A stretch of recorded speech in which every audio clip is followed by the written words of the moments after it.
और जब अंडरलाइन करें तो उसी के नीचे जस्ट लाइन मत लिखिए, उतने कॉलम को छोड़कर, उतनी लाइन को छोड़कर एक अलग से हेडिंग नज़र आना चाहिए और आपके पैराग्राफ अलग अलग नज़र आने चाहिए ताकि एग्जामिनर की नज़र उस पर पड़ सके। तो ये बहुत ही छोटी छोटी बातों का ध्यान रखना बहुत ज़रूरी है ताकि आप जो लिख रहे हैं एग्जामिनर की नज़र उस पर पड़े ही पड़े, एक भी शब्द छूटने ना पाए, आपको हर एक शब्द के लिए मार्क्स मिलें। इस बात का आप ध्यान रखें, सुंदर राइटिंग रखें और थोड़ा डिस्टेंस पर शब्द रखें, दो शब्दों के बीच में एक फिंगर का डिस्टेंस जरूर रखें और दूर दूर लिखें। और अगर आपकी राइटिंग अच्छी नहीं है तो आप एक लाइन छोड़कर भी लिख सकते हैं, लेकिन शब्द आपके अच्छे सुंदर नज़र आने चाहिए। तो हेलो गुड मॉर्निंग बच्चों, आज मैं निबंध पर ही मैं महत्वपूर्ण टॉपिक लेकर आई हूँ जो कि जिनकी पूर्ण संभावना बनी हुई है।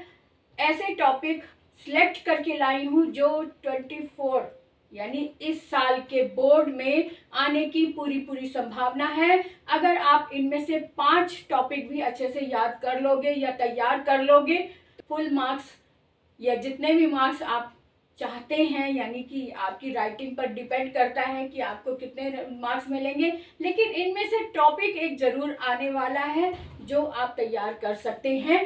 तो टॉपिक इस तरह से मैंने लिए हैं, स्वतंत्रता स्वच्छंदता नहीं। इस पर बहुत गौर करना कि इसका क्या मतलब है कि स्वतंत्रता स्वच्छंदता नहीं। यहाँ पर लोगों को ये भ्रम होता है कि हम स्वतंत्र देश में हैं, हम कुछ भी करें। कुछ भी करे का मतलब ये नहीं कि किसी का भी निरादर कर दे, किसी को भी चोट पहुंचाए। स्वच्छंदता का मतलब ये नहीं कि आप अपनी मर्जी से, कुछ नियम हर देश में होते हैं, उन नियमों का पालन करना सबका अधिकार होता है, सबका कर्तव्य होता है। और अगर कोई नियम से बाहर जाता है या किसी को चोट पहुंचाता है या गाली गलौज करता है या फिर अपनी मनमानी करता है जिससे कि किसी को क्षति हो जाए ना, तो ऐसे स्वच्छंदता नहीं है, ऐसी स्वच्छंदता नहीं मिली है किसी को। ये दिमाग में रख कर आप स्वतंत्र भारत में निवास करें, नागरिकता निभाएं, नागरिकता का जो कर्तव्य है वो आप निभाएं। टाल दो कि आप कुछ भी कहेंगे और आपकी मनमानी सही जाएगी नहीं। दूसरा देखो, वृक्षारोपण की आवश्यकता। बिल्कुल वृक्षारोपण की बहुत अधिक आवश्यकता है, क्योंकि हमारे देश ही नहीं पूरे विश्व की जो जलवायु है और या फिर मौसम का जो डगमगाना है, असंतुलित होना, ये इसका मुख्य कारण है। इसलिए वृक्षों का काटना रोककर वृक्षों का उगाना या पौधों का उगाना अत्यंत आवश्यक हो गया है। ये जब तक हर एक जन, एक व्यक्ति इस पर कार्य नहीं करेगा तब तक ये प्रकृति का प्रकोप बढ़ता रहेगा। इस बात का ध्यान हम सबको रखना है। तो इसलिए ये भी बहुत इम्पोर्टेंट है। परीक्षा प्रणाली और नकल की समस्या। जो पूरा साल पढ़ते नहीं हैं और वो नकल की फिराक में रहते हैं, तो अब इस समय आप समझ लें कि 24 में आपको नकल के लिए बिल्कुल भी जगह नहीं मिलेगी, क्योंकि नए नियम लागू हो गए हैं। एक तो नकल करता पकड़ा गए तो वो हमेशा के लिए वो किसी एग्जाम में बैठ नहीं पाएगा। दूसरे की अगर आप कुछ भी लिख दें, उसमें लिखा हुआ ढंग से लिखा हुआ होगा, प्रश्न से संबंधित लिखा हुआ होगा तो आपको मार्क्स मिलेंगे। अगर आपने फालतू में कुछ भी लिखा, निबंधों में अक्सर बच्चे लिख देते हैं गाली, कसम दे देते हैं या गाली लिख देते हैं या फिर कोई गाना लिख देते हैं या फिर कोई नोट का कोई रुपए रख देता है, तो इस तरह की अगर हरकत की तो आप सीधे फेल किए जाएंगे, आपको पास नहीं किया जा सकता। ये एक सख्त नियम बन गया है, इस बात का ध्यान रखें। नकल की कोई गुंजाइश नहीं है, इसलिए इस पर यह निबंध भी आ सकता है। आगे देखो, बढ़ती समस्या और सिकुड़ते वन। सभ्यता यानी कि हम जितनी पढ़ाई आगे करते जा रहे हैं, हम शिक्षित होते जा रहे हैं, हम उतने ही विचारों से संकीर्ण होते जा रहे हैं। हम अपने आसपास की जलवायु को या पृथ्वी के जो कठिनाइयां हैं उसको अनदेखा कर रहे हैं। यानी कि उसी के कारण हम ये सिकुड़ते वन की समस्या को झेल रहे हैं, जिसके कारण जो वेदर है, जो मौसम है, जो उसका जो संतुलन है वो बिगड़ गया है। तो इसलिए इस बात का भी ध्यान रखें कि आप सभ्य तभी कहलाएंगे जब पृथ्वी का भी ध्यान रखेंगे। भारतीय संस्कृति और विश्व दर्शन। भारतीय संस्कृति पूरे विश्व में फैल चुकी है, यानी भारत की संस्कृति इतनी प्रभावित है कि विश्व में भी इसका दर्शन दिखाई देता है, यानी विश्व में भी इनकी झलकियां दिखाई देती हैं और विश्व भी भारतीय दर्शन को अपना रहा है, भारतीय संस्कृति को अपना रहा है। तो हम भारतीय क्यों ना इस पर और बढ़ चढ़कर अपनाएं, साथ में इसका अध्ययन करें और इसका लाभ उठाएं। तो इसलिए इस टॉपिक को बिल्कुल मत छोड़ना। विश्व योग दिवस और जनसाधारण। अब ये योग दिवस जो भारत का जो योग है, यानी कि जो इस पर पुराणों में इस पर पुस्तकें लिखी गई हैं, जो अमल किया जा रहा है, अब ये पूरा विश्व उस पर अमल कर रहा है। इस पर आप गौर करना कि हमारे देश का पतंजलि, आपने देखा था पतंजलि ऋषि ने योग को इतना बढ़ावा दिया, इस पर पुस्तकें लिखी हैं और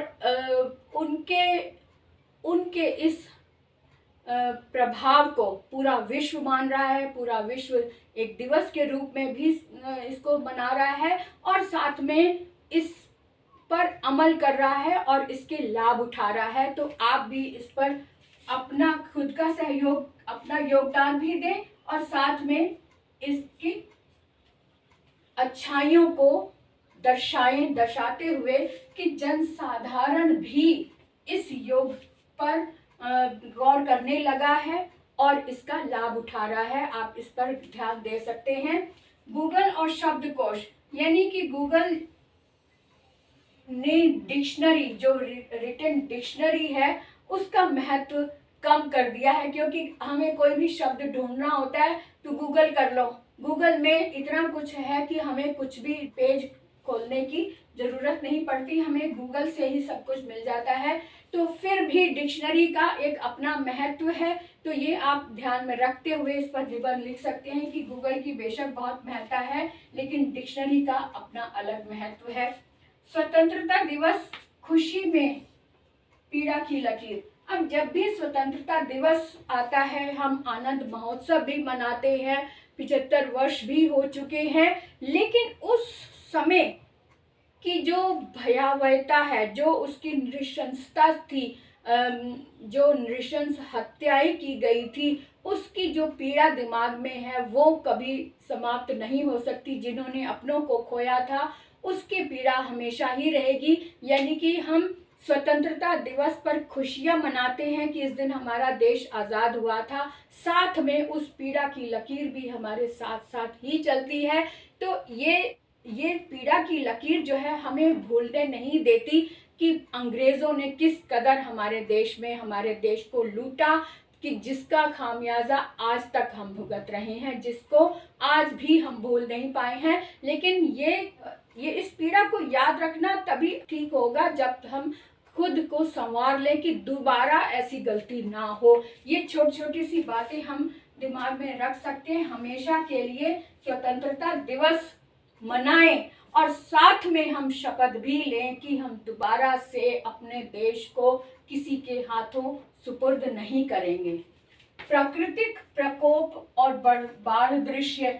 आजकल जैसा कि हर जगह बाढ़ आ रही हैं और बाढ़ भी ऐसी आती है कि वो बहा कर ले जाती है, घरों को भी लोग बेघर हो रहे हैं। तो ऐसा इसे हम प्राकृतिक प्रकोप ही कहेंगे। तो इसके पीछे क्या कारण है ये आप जरूर बताएं। मानव और प्रकृति, आधुनिक नारी में दिखता भारत का विकास, ये बहुत ही महत्वपूर्ण है। मानव और प्रकृति और ये दोनों को हम मिला सकते हैं ये भी। और आधुनिक भारत में, आधुनिक नारी में दिखता भारत का विकास।